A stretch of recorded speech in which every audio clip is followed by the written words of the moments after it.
Solo quiero recordarles que Cita va a continuar ahora con quizás lo que podríamos llamar la segunda parte de la presentación, que en realidad es un continuo, ¿cierto? Y luego tenemos otro expositor para, después vamos a hacer un receso quizás de unos 5 minutos para que puedan ir a hacerse un té o tomar un vaso de agua o lo que sea que necesiten y después retomamos, ¿ya? Así que nada más que eso, un pequeño refresh. Recuerden anotar sus preguntas y si estamos bien para seguir, démosle nomás. ¿Bien? Gracias, Mati. Sigo ¿Sí? entonces. Siga nomás. Gracias, Cita. Ok.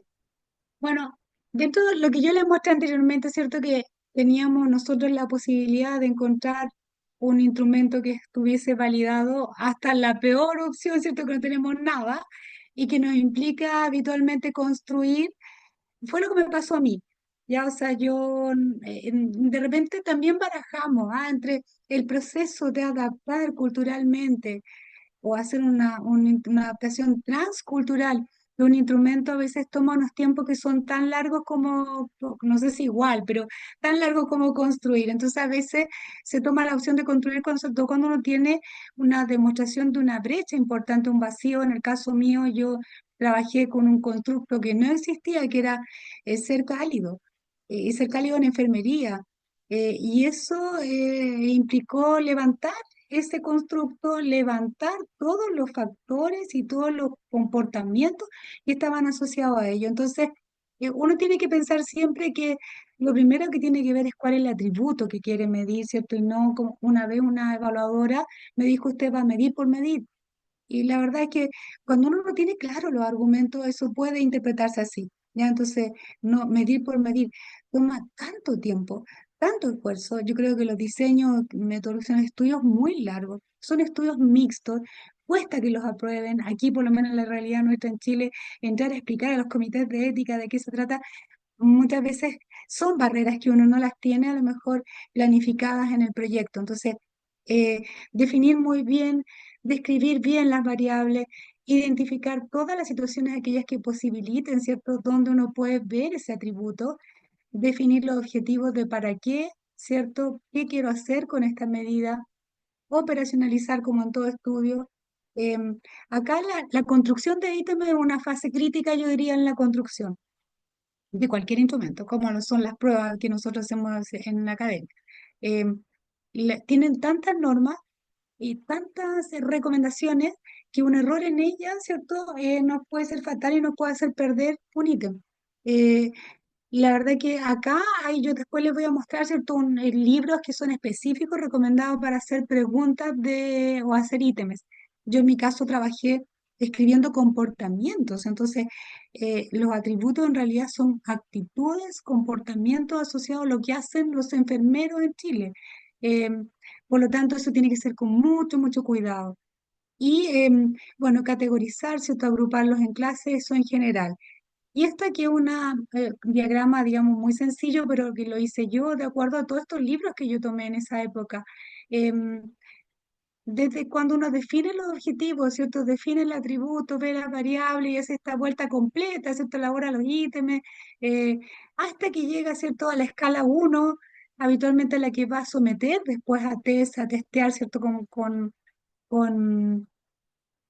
mediciones con la población, quizás las primeras validaciones empíricas, cómo va a recoger los datos, cuáles va a ser los análisis de tipo cualitativo, cuáles son los modelos que voy a escoger, de cada modelo, qué otros modelos además voy a escoger, ¿cierto? Para poder hacer un buen análisis.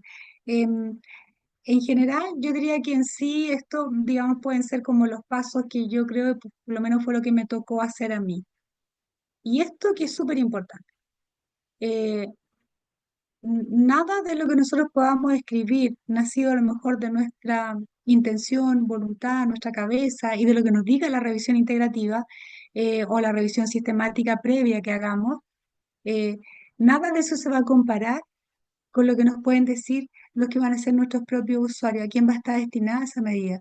Por lo tanto, siempre un estudio de diseño metodológico psicométrico va a incluir una parte cualitativa, ¿ya? Se tiende a decir que son estudios de tipo mixto, que levanta toda la información teórica primero y después levanta toda la información cualitativa. La verdad es que son parecidos, ¿cierto? Pero son en realidad un diseño distinto, que es un diseño metodológico, y que acá uno tiene que ensamblar lo que está diciendo, o juntar, digamos, para no usar la palabra ensamblar, que lo usamos más bien en los instrumentos, eh, lo que nos han dicho las personas que es importante para ellos, que tiene significado para ellos, que a ellos lo representa, con lo que nos ha dicho la teoría. Y habitualmente cruzamos esos dos resultados. ¿Por qué les muestro esto de nuevo, cierto? Porque en la evidencia, cierto, basada en el contenido de la prueba, es lo que me voy a centrar un poquito ahora, que es como lo primero que partimos, ¿ya? Y también lo que es quizás a veces más fácil de hacer. Hay instrumentos como las listas de cotejo, de verificación, checklist, que no requieren pasar por todas las fases de este modelo pentagonal. Habitualmente se quedan en la validación de contenido, por eso cogí profundizar más en esto. Entonces, probablemente, em, eh, perdón, probablemente Felipe a lo mejor va a tocar después, digamos, el otro tema, pero yo solamente me dediqué a ver esta parte porque creo que es súper interesante y porque nos puede dar evidencias de validez de contenido de algún instrumento que tengamos. Ya se podemos coger y hacer estos procesos. ¿Qué se escoge? Bueno, se pasa, ¿cierto?, por un panel de jueces que recomienda Lauche, que es este autor, ¿cierto? Hace muchos años, atrás, el año 1975, que uno debiera buscar, ¿cierto?, un panel de expertos. Y ese panel de expertos, de acuerdo al número de expertos, ¿cierto?, es el indicador que yo voy a ver. ¿Qué es lo que veo con este indicador? Es lo que se llama la esencialidad del ítem o la relevancia que tiene ese ítem. Habitualmente en estos paneles de expertos nosotros les pedimos que evalúen varias condiciones, la claridad, la pertinencia, esto, pero de esas la vamos a usar para la construcción o para la validación. Pero lo que nos interesa es conocer este indicador, ¿ya? Lo que se llama CVR, que es Content Validity Ratio, em, que me dice que al menos con 13 jueces yo podría tener, ¿cierto?, un valor de, en este caso, ¿cierto?, 0,76. ¿Qué otra cosa podemos usar? Hay algunos profesores, profesor Flavio no lo recomienda, pero nosotros colocamos aquí algunos criterios para escoger a los jueces, ¿ah? Los jueces tratamos de que no sean primero nuestros amigos, nuestros compañeros, que ojalá exista algún metodólogo dentro del equipo. Eh, Dijimos que iban a ser al menos 13. Em, y la verdad es que la idea es que sea también lo más heterogéneo. Entonces uno considera que hay expertos cuando un paciente, por ejemplo, pasa a ser un experto. ¿Ya? Y esto es bien interesante. Nosotros hemos incorporado voluntarios y pacientes, mamás de niños, por ejemplo, nos evalúan nuestro instrumento, ya para ver cuál es su opinión, porque a veces ellos son mucho más expertos que nosotros en lo que significa la sensibilidad, ¿cierto?, de una atención clínica dentro de un hospital o de una institución.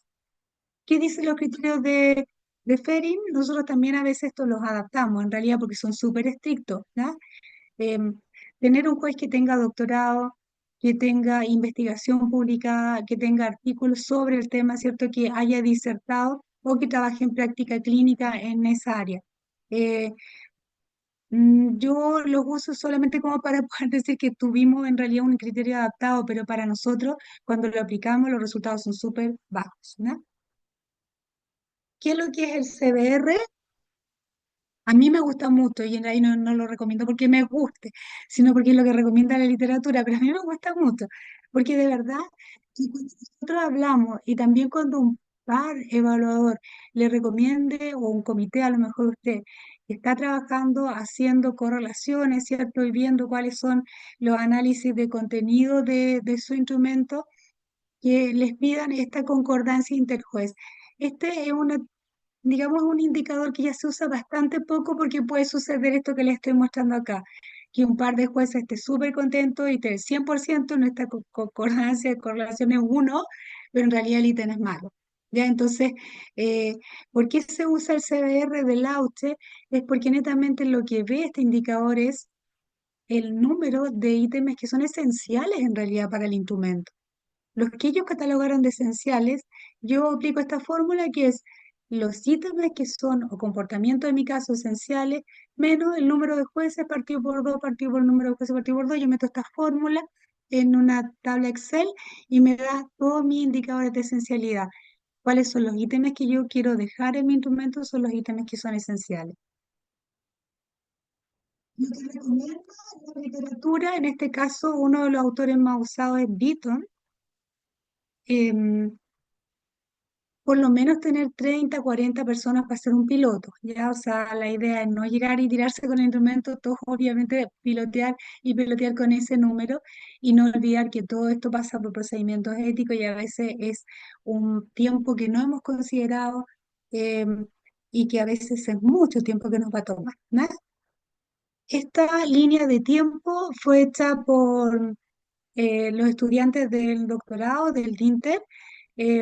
Ale Roja, que está por ahí, es una de las autoras de esta gráfica y ellas me autorizaron a usarla em, en el curso de la autora Regustini, ¿cierto? De Flavia, de adaptación transcultural. Hicimos esta escala de las guías que existen, ¿ya? Existen muchas guías para hacer adaptación transcultural. em, Desde el año 1970 aproximadamente. Las traducciones están metidas siempre en el proceso, no forman parte de la validación. Ya, por lo tanto, cuando uno se dio el trabajo completo de traducir un instrumento, no se quede contento, eso no lo validó, ¿ya? La más usada por digamos, lo que dice la evidencia, no le puse ese paper, sigue siendo Beaton, porque es mucho más eh, corto y práctico de usar. Pero hay muchas otras, ¿cierto? Está esta adaptación transcultural de Gersing, está PROMIS, ¿cierto? Task Force, que también se usan como instrumento, ¿no? Y con esto ya termino un ejemplo de lo que estoy trabajando yo actualmente. Esto es un trabajo que nosotros estamos haciendo, es un proyecto de adaptación cultural a la Teletón de Chile. La Teletón en Chile son 14 instituciones que están alojadas en el país desde Arica hasta Coyhaique, que es en el extremo sur. Chile es un país muy largo, entonces tenemos estos institutos de rehabilitación infantil para niños con daño, ¿cierto? Sobre todo en rehabilitación neurológica. eh, Desde Arica al extremo norte hasta el extremo sur de Chile. Em, lo que estamos haciendo, esta institución se caracteriza por tener un sello, y el sello de ellos es la calidez, humanización y calidad.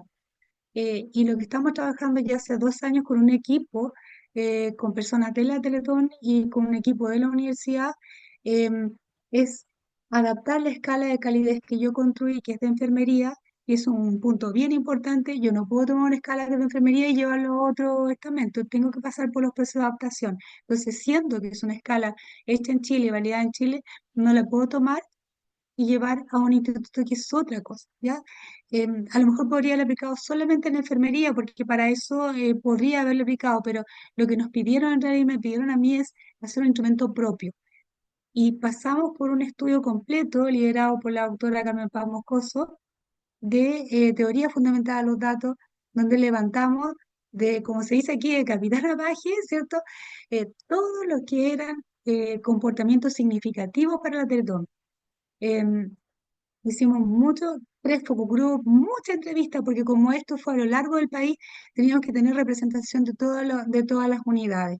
Y esto es como el primer, les puse solamente un ejemplo de, además que lo tenemos que presentar mañana. Eh, la primera dimensión que nos apareció, que son acciones para la calidez. Y estos son temas que son propios de la Teletón, o sea, y uno dice como que mi escala ya no es mi escala, esta es otra escala. Pero tiene componentes de la escala y quedaron ítems de la escala original que era muy propia de enfermería, pero que estaba hablando de temas de transversalidad, ya de comportamientos relacionales en sí. Acá les coloqué solamente para hacer una correlación en algún tipo de indicadores que se llaman Lean, que sugiere que hay una concordancia de un 80% entre los jueces, un poco para compararlo con lo que me está diciendo el CBR, ¿ya? Si ustedes pueden ver aquí, hay una concordancia aquí 101 que está perfecto, pero aquí 69 y en realidad el CBR es bastante más bajo. Y este es el trabajo que estamos haciendo actualmente. Hicimos la revisión de todos aquellos ítems, eran 59 ítems más 34 que ya estaban validados, em, que tienen un link bajo y un CPR bajo, y se le pidió al equipo completo de investigadores, ¿cierto?, que fuera definiendo cuáles tenían sentido, porque igual el equipo investigador opina aquí, ¿cierto? Y cualitativamente va definiendo. Y de ellos tenemos todavía tres artículos, los tres comportamientos cálidos de la Teletón que tenemos que revisar. Algunos libros que pueden ser de utilidad.